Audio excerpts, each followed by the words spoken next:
Bonsoir et bienvenue dans votre journal sur TV Vendée. Nous sommes le jeudi 18 avril, voici les titres. Une nouvelle proposition de loi pour éradiquer la précarité alimentaire sera présentée à l'Assemblée nationale d'ici cet été. C'est Guillaume Garot qui en est à l'origine. L'ancien ministre et député de la Mayenne était à l'Assemblée générale de la Banque alimentaire pour parler de sa loi Territoire zéro faim à Aisne. Enedis veut recruter plus de femmes. Alors qu'elle ne représente que 23% des effectifs en Pays de la Loire, la nouvelle campagne de recrutement veut en attirer davantage. Pour casser les préjugés, nous rencontrerons Lucille, la deuxième femme technicienne sous tension en France. Enfin, à 206 jours du Vendée Globe, nous découvrirons les nouvelles couleurs de l'IMOCA de Sébastien Simon. Le skipper sort de sa convalescence et il prépare les prochaines échéances. Mais avant de développer ces titres, nous sommes à moins de 2 ans des futures élections municipales. Le maire de La Roche-sur-Yon, Luc Boire, a les yeux tournés vers 2026. Il a annoncé à nos confrères du journal du Pays Lyonnais qu'il se représenterait pour un 3e mandat dans la capitale vendéenne. Guillaume Garot, député de la Mayenne et ancien ministre délégué à l'agroalimentaire, était à Aisne ce lundi pour l'Assemblée générale de la Banque alimentaire. En Vendée, il y a 13 568 bénéficiaires, un chiffre en constante augmentation, après la loi Garot de 2016 contre le gaspillage alimentaire, qui impose à la grande distribution de donner leurs invendus aux associations d'aide alimentaire. L'ancien ministre veut proposer une loi Territoire zéro faim afin d'éradiquer la précarité alimentaire en mobilisant tous les acteurs concernés. Il faut aujourd'hui être beaucoup plus volontariste contre la précarité alimentaire. Comment ? Par exemple, en faisant qu'il y ait des tarifs de cantine en fonction du quotient familial, ce que j'appelle des tarifs justes, pas simplement dans les écoles, pas simplement dans les collèges, aussi dans les lycées, qui est aussi un soutien très clair à tous les acteurs de la solidarité. On sait combien des réseaux étaient mis en fragilité ces derniers temps parce qu'ils n'arrivaient plus à boucler leur année. Cette proposition de loi pourrait être étudiée à l'Assemblée nationale avant l'été. Découvrons Lucille, 26 ans. Elle est technicienne sous tension pour Enedis. C'est la 2e femme en France à exercer ce métier. Enedis souhaite féminiser ses effectifs. Il y a seulement 23% de femmes dans la société en Pays de la Loire et encore moins dans les métiers techniques. L'entreprise souhaite en attirer davantage pendant sa nouvelle campagne de recrutement.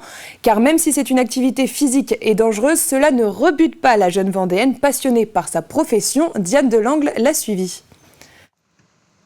Debout sur une ligne à 20 000 volts sous tension, c'est le quotidien de Lucille depuis un peu plus d'1 an. Actuellement, elles ne sont que 2 femmes en France à exercer la profession d'agent TST. C'est d'intervenir sur le réseau pour faire des réparations, de l'entretien, sans couper le courant. Donc on met en place des shunts et des protections pour que jamais le réseau électrique ne soit coupé. Au début, j'avais peur que ce soit trop physique, mais du coup, j'ai pu faire des essais, voir comment ça se passait et si j'arrivais à manipuler les perches. Et du coup, ça s'est bien passé. Donc après, je me suis lancée, j'ai postulé. Ils sont gentils, ça se passe bien. Après, ils ont plus de force que moi. Donc il y a des choses, sûr que je suis impossible de faire. Mais du coup, ils sont là pour m'aider. On est une équipe, donc ils ne me laissent pas juste galérer toute seule. Donc non, ça va. Et dans l'ensemble, ils m'accompagnent, ils sont bienveillants et puis on rigole bien. De la force physique, respecter les procédures et surtout ne pas avoir peur du vide. Telles sont les qualités requises. Lucille, pour sa part, est pleinement intégrée dans l'équipe. On ne fait absolument aucune différence de par son sexe vis-à-vis des autres. Après, on s'enrichit de nos différences, donc il faut aller au-delà de ces questionnements. Et puis, on a totalement validé ses compétences et souvent même la nique à certains garçons, des fois. La part des femmes chez Enedis Pays de la Loire représente 23%, tous services confondus. Ce chiffre, évidemment, s'effondre en ce qui concerne la filière technique. Les besoins, eux, augmentent. On souhaite accroître les femmes dans nos métiers techniques parce qu'on a des défis à relever, une croissance, l'électrification des usages, la mobilité électrique, les raccordements des énergies renouvelables. Tous nos métiers sont accessibles, je dirais, aussi bien aux hommes qu'aux femmes, même si certaines conditions doivent être remplies. Et donc, on prévoit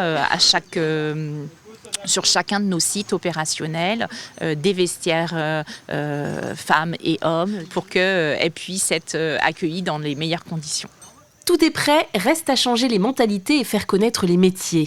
Enedis intervient pour cela dans les écoles afin d'encourager les jeunes filles. En 2024, l'entreprise prévoit le recrutement de 150 à 200 personnes dans la région, tous sexes confondus. Retour sur le salon de l'emploi du bocage. C'était la semaine dernière aux Herbiers. 160 entreprises étaient présentes pour proposer des contrats et attirer de nouveaux profils. C'est pas facile pour les recruteurs puisque le taux de chômage est l'un des plus faibles de France. Il est inférieur à 4%, donc peu de personnes sont en recherche active. Organisé par les 5 intercommunalités du secteur et France Travail, le salon a tout de même attiré 3000 personnes. On a un taux de chômage qui est très faible, on est à 3,5% de taux de chômage au dernier trimestre, ce qui est le taux de chômage le plus bas de France. Donc le revers du médaille de ce dynamisme économique, c'est le fait d'avoir un peu de difficulté de recrutement. C'est un problème de riche, c'est-à-dire que c'est une région qui va bien, les entreprises sont en forme, se développent et toutes les entreprises vont bien. Et la conséquence, c'est que les gens ont du travail, et tant mieux. Maintenant, quand on a besoin de se développer, c'est plus compliqué pour nous. On a du boulot, mais... On a de temps en temps des personnes qui viennent, mais c'est vrai que c'est pas forcément simple de trouver les profils adéquats. La Vendée est le premier département de France en ce qui concerne les mini-stages découvertes en entreprise. En 2023, 2483 conventions ont été signées. Les jeunes Vendéens se mobilisent pour leur avenir puisqu'on parle ici de stages volontaires qui ont lieu pendant les vacances scolaires. Les conventions sont mises en place par la Chambre de commerce et d'industrie. Ce dispositif permet donc aux jeunes d'effectuer des stages de 2-3 jours pour avoir un aperçu de plusieurs entreprises et ainsi trouver le métier qui leur correspond. Aujourd'hui, il existe des stages obligatoires, mais il n'y en a pas beaucoup effectivement dans le cursus scolaire et qu'on a de plus en plus de jeunes qui se posent des questions sur leur avenir, sur le métier qui leur correspond. Et dans la foultitude des métiers aujourd'hui, c'est parfois difficile de savoir ce qu'on veut réellement faire.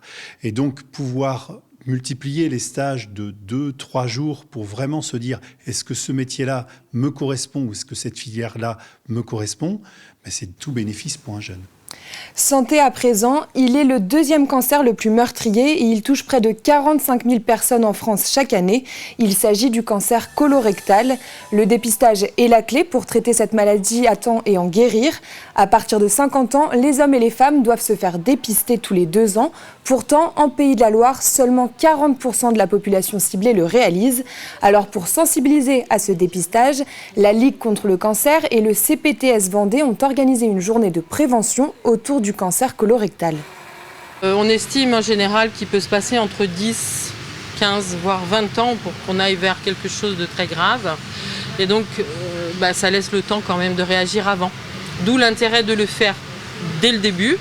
C'est-à-dire que cet examen de l'hémoculte, comme son nom l'indique, va rechercher du sang dans les selles de manière infinitésimale et pouvoir orienter vers un examen à la suite qui sera une coloscopie s'il y a quelque chose.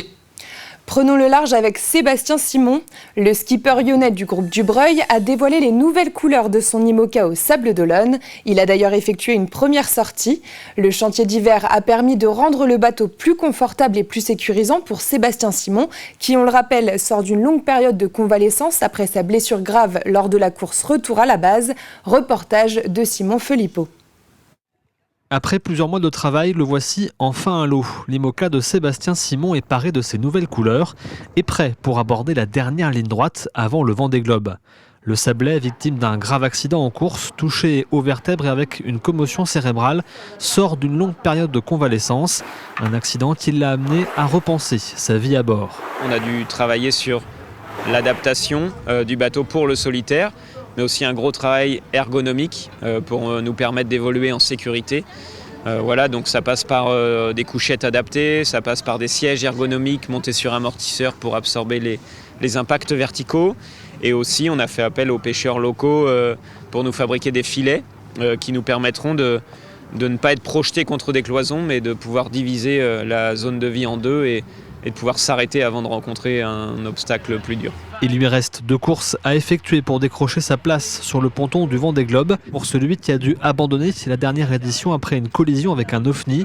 Et pour cela, il peut compter sur le soutien de son partenaire, le groupe vendéen Dubreuil. Dans notre idée, ce projet s'inscrit dans la durée, à minima jusqu'à la route du Rhum 2026, mais pourquoi pas un autre Vendée Globe en 2028. Ça dépendra aussi de Seb, ça dépendra de la saison, comment elle se passe, s'il a envie de continuer, parce que c'est effectivement des conditions de navigation très difficiles. On ne se voit pas forcément aller avec un autre skipper. Je pense qu'aujourd'hui, il y a un tel lien qui s'est créé avec Sébastien et nous qu'on a envie de continuer avec lui, mais effectivement, les courses et le programme 2024 décideront de la continuité de ce projet. À environ 200 jours du départ du Vendée Globe, Sébastien Simon semble plus que jamais armé pour affronter l'Everest des mers. Il donne rendez-vous au Sablé le 10 novembre. Depuis la semaine dernière, le soleil est de retour en Vendée. Les vacances de Pâques commencent demain soir pour l'Académie de Nantes. Pour les lieux touristiques, la saison estivale va donc commencer. Le groupe Océano Loisirs, qui détient les parcs à thème Au Fun et Au Glisse Park au Bernard, s'étend encore. À partir du 1er mai, un parc hôtelier va ouvrir ses portes sur le site d'Au Fun Park. Le thème sera le Far West et il pourra accueillir 250 personnes. L'été s'annonce riche avec cette nouveauté ainsi qu'un nouveau toboggan sur le parc aquatique. Il faut se rappeler qu'au Glisse Park, personne n'y croyait. Ça a pris 10 ans à se faire. Première année, 120 000 visiteurs attendus, 190 000 faits au final. L'année dernière, on a fait 220 000 visiteurs. Et cette année, on a un vrai objectif avec cette nouvelle structure aquatique.